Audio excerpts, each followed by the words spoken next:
कहते हैं कुछ गांव समय के साथ मर जाते हैं, पर उनकी आत्माएं जिंदा रहती हैं। ऐसी ही एक जगह है कालपुर, जहां हर अमावस्या की रात एक आवाज़ उठती है और कोई न कोई फिर गायब हो जाता है। ये कहानी है एक पुलिस अफसर की, जो सच की तलाश में खुद अंधेरे का हिस्सा बन गया।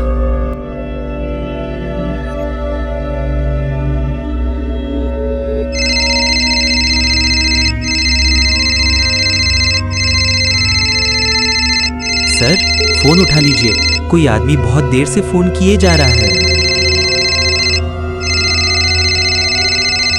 इतनी रात में कौन है भाई? हाँ बोलो, कौन बोल रहा है? साहब, यहाँ कालपुर में कत्ल हो गया है। इंसान नहीं, कुछ और है। वो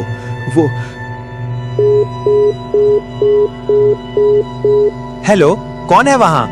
अरे हेलो सर, वहां तो सालों से कोई नहीं रहता, गांव सुनसान है। कोई नहीं रहता? फिर कॉल किसने किया? चलो तैयार हो जाओ, आज रात हम वहां जा रहे हैं।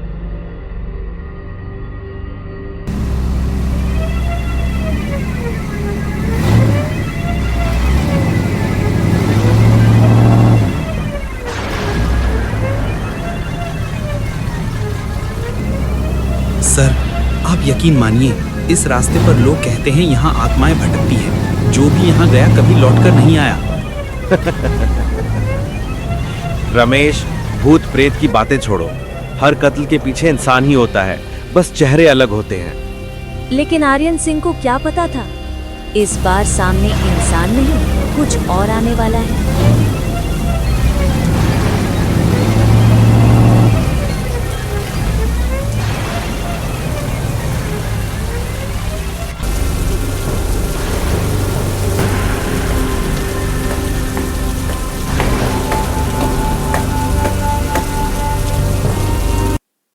वो दोनों वहां पहुंचते हैं और देखते हैं कि वहां एक इंसान की लाश पड़ी है, जो कि बहुत ही बुरी हालत में है।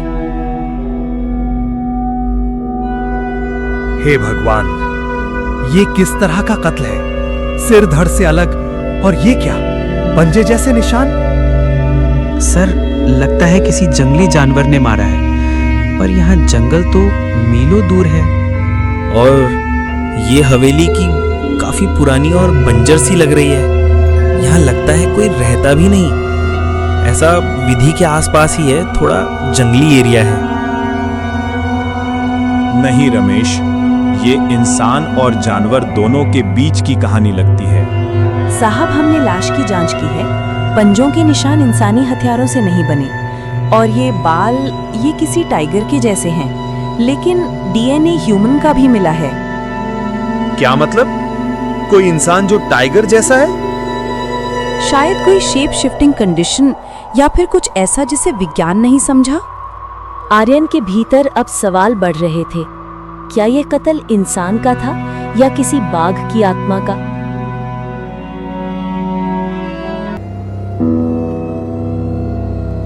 कौन हो तुम लोग? इस गांव की मिट्टी से खेलोगे तो खुद मिट्टी बन जाओगे। बाबा, यहाँ कत्ल हुआ है, सच्चाई जानना हमारा काम है। बताओ, ये गांव आखिर छूटा क्यों? सालों पहले एक शिकारी ने जंगल के राजा को जिंदा जला दिया था। उसकी आत्मा ने श्राप दिया, हर अमावस्या की रात वो किसी इंसान के शरीर में आएगा और वही बनेगा कालपुर का बाघ। बाबा, मतलब वो आत्मा अब भी जिंदा है? वो आत्मा नहीं मरी, बस इंतजार कर रही है अपने अगले शिकार का। सभी पोस्ट संभालो, अगर कोई हलचल दिखे तुरंत रिपोर्ट करो।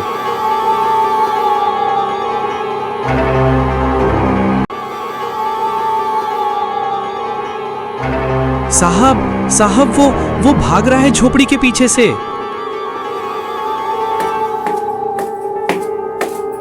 रुको, पुलिस है हम। कौन हो तुम?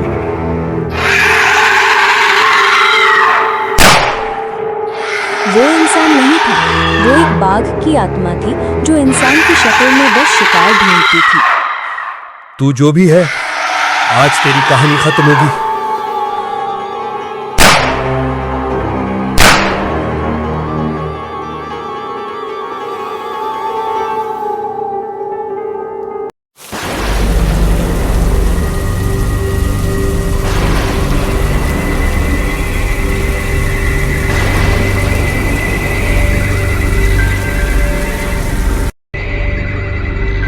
साहब, हमें उस राक्षस की लाश नहीं मिली, पर ये देखिए, ये ताबीज सरपंच देव प्रकाश के कमरे में था।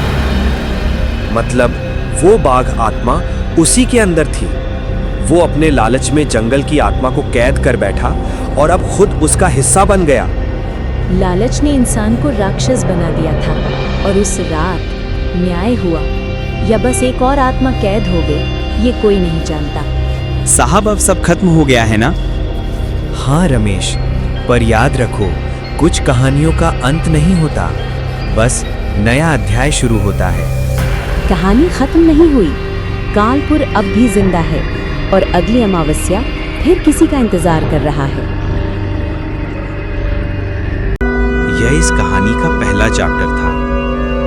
अगर आपने कहानी यहाँ तक देख ली है तो हमारे चैनल को सब्सक्राइब करें, लाइक शेयर करें, कमेंट करें, आगे देखने के लिए बने रहें। चैप्टर 2 जल्दी आएगा।